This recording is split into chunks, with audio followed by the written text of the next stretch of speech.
Hi everyone, मेरे channel IGNOU learner में आप सभी का स्वागत है। दोस्तों, मैं फिर से आप सभी के सामने इस वीडियो के माध्यम से बीपीएससी 133 का एक बहुत ही मोस्ट इम्पॉर्टेंट प्रश्न आप सभी के सामने लेकर आया हूं। और यह एक ऐसा प्रश्न है जो हर बार परीक्षाओं में पूछा जाता है और इस बार भी एग्ज़ाम में इस प्रश्न के आने की संभावनाएँ 100 में 110% है। सो आप सभी से रिक्वेस्ट है कि आप एग्ज़ाम में जाने से पहले एक दफ़ा इस प्रश्न का आंसर आप ज़रूर पढ़ के जाइए।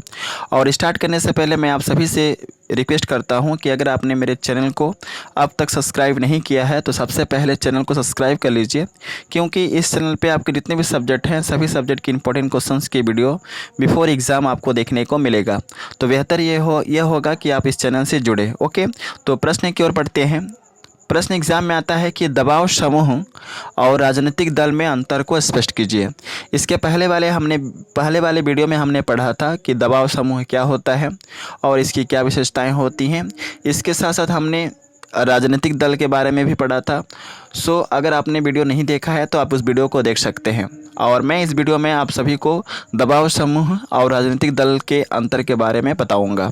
तो सबसे पहले आपको आंसर के अंतर्गत लिखने होंगे कि भारतवर्ष की राजनीतिक व्यवस्था में दबाव समूह और राजनीतिक दल अपनी अहम भूमिका निभाते हैं। दोनों ही दलों में काफ़ी घनिष्ठ संबंध पाया जाता है और एक दूसरे का यह सहयोग करते हैं। फिर भी दबाव समूह और राजनीतिक दल में अनेकों अंतर देखने को मिलता है, जो इस प्रकार है।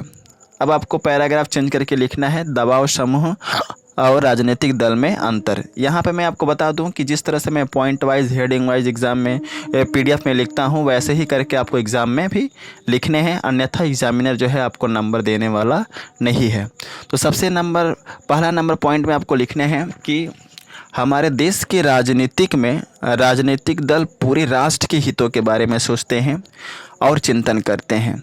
क्या समझे कि हमारे देश के राजनीति में जो राजनीतिक दल होते हैं पूरे राष्ट्र के हितों के बारे में सोचते हैं और चिंतन करते हैं, लेकिन ठीक इसके विपरीत दबाव समूह किसी विशेष समूह के हित के बारे में चिंतन वे करते हैं। तो पहला अंतर यह मिल गया। दूसरा अंतर है कि राजनीतिक दलों का क्षेत्र काफ़ी व्यापक और विस्तृत होता है। जो राजनीतिक दल का जो क्षेत्र है ना, वह काफ़ी व्यापक होता है, विस्तृत होता है। लेकिन ठीक इसके विपरीत जो है दबाव समूह का कार्य क्षेत्र सीमित रहता है। समझ गए? राजनीतिक दलों का कार्य क्षेत्र काफ़ी व्यापक और विस्तृत होता है और दबाव समूह का जो कार्य क्षेत्र है वह ज़्यादा विस्तृत नहीं रहता है। तीसरा नंबर पॉइंट में आपको लिखने होंगे कि देश का राजनीतिक दल अपने लोगों के हितों के लिए राजनीतिक सत्ता को प्राप्त करने का पूरा कोशिश करते हैं, लेकिन ठीक इसके विपरीत दबाव समूह के सदस्य केवल राजनीतिक सत्ता को प्रभावित करने तक ही सीमित रहते हैं। दबाव समूह का एकमात्र उद्देश्य है कि कैसे भी करके राजनीतिक सत्ता को प्रभावित किया जा सके, लेकिन राजनीतिक दल का एकमात्र उद्देश्य होता है कि कैसे भी करके उन्हें राजनीतिक सत्ता को प्राप्त करना है, भले ही इसके लिए उन्हें कितना भी मेहनत क्यों न करना पड़े। फोर्थ नंबर पॉइंट में आपको लिखने होंगे कि चुनाव के समय में देश की राजनीतिक दल अपने खुद के प्रत्याशी या उम्मीदवार को चुनाव में खड़े करते हैं और उन्हें जीत दिलाने के लिए भरपूर कोशिश करते हैं, लेकिन ठीक इसके विपरीत दबाव समूह के लोग चुनाव में नहीं खड़े होते हैं, बल्कि राजनीतिक दल के प्रत्याशियों के द्वारा सत्ता को प्रभावित करने का कोशिश करते हैं। समझ गए?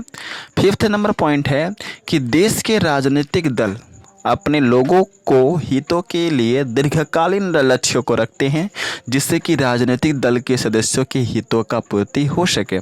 लेकिन ठीक इसके विपरीत दबाव समूह के सदस्यों का जो लक्ष्य होता है अल्पकालीन होता है। वे केवल मात्र सत्ता को प्रभावित करने तक ही उनका लक्ष्य सीमित रहता है। समझ गए ना? 6 नंबर पॉइंट में आपको लिखना है कि राजनीतिक दल का कार्य क्षेत्र सरकार के बाहरी और आंतरिक दोनों क्षेत्रों में ही होता है, लेकिन ठीक इसके विपरीत दबाव समूह के कार्य क्षेत्र सरकार के बाहर तक ही सीमित रहता है। सेवेंथ नंबर पॉइंट में आपको लिखने हैं कि राजनीतिक दलों में केवल एक व्यक्ति एक ही समय में एक ही राजनीतिक दल का सदस्य बन सकता है, लेकिन ठीक इसके विपरीत दबाव समूह के संगठन में एक व्यक्ति एक ही समय में विभिन्न राजनीतिक दलों के सदस्य वह रह सकता है। समझ गए ना। 8 नंबर पॉइंट में आपको लिखने होंगे कि राजनीतिक दल एक राजनीतिक संगठन के रूप में कार्य करते हैं, यानी कि हमारे देश में जितने भी राजनीतिक दल होते हैं एक राजनीतिक दल के संगठन के रूप में कार्य करते हैं, जबकि दबाव समूह गैर राजनीतिक संगठन के रूप में अपने सभी कार्यों को वे करते हैं। और 9 नंबर पॉइंट में आपको लिखने हैं 9 नंबर पॉइंट में आपको लिखने हैं कि राजनीतिक दल चुनाव के समय अपने उम्मीदवार को जीत दिलाने के लिए किसी पर निर्भर नहीं रहते हैं।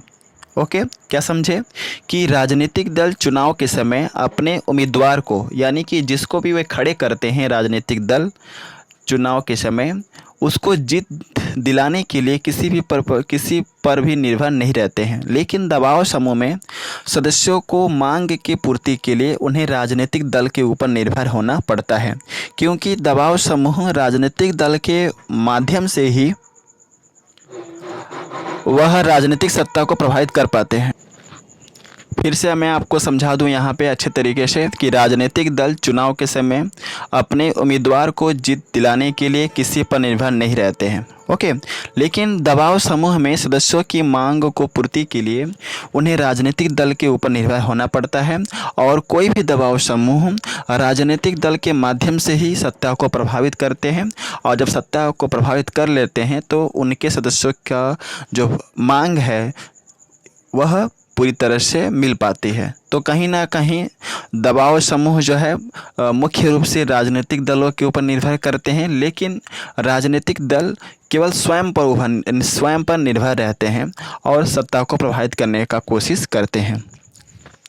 10 नंबर पॉइंट में आपको लिखने हैं कि राजनीतिक दलों में सदस्यों की संख्या जो है अधिक होती है, जबकि दबाव समूह में सदस्यों की संख्याएँ जो होती है कम होती है।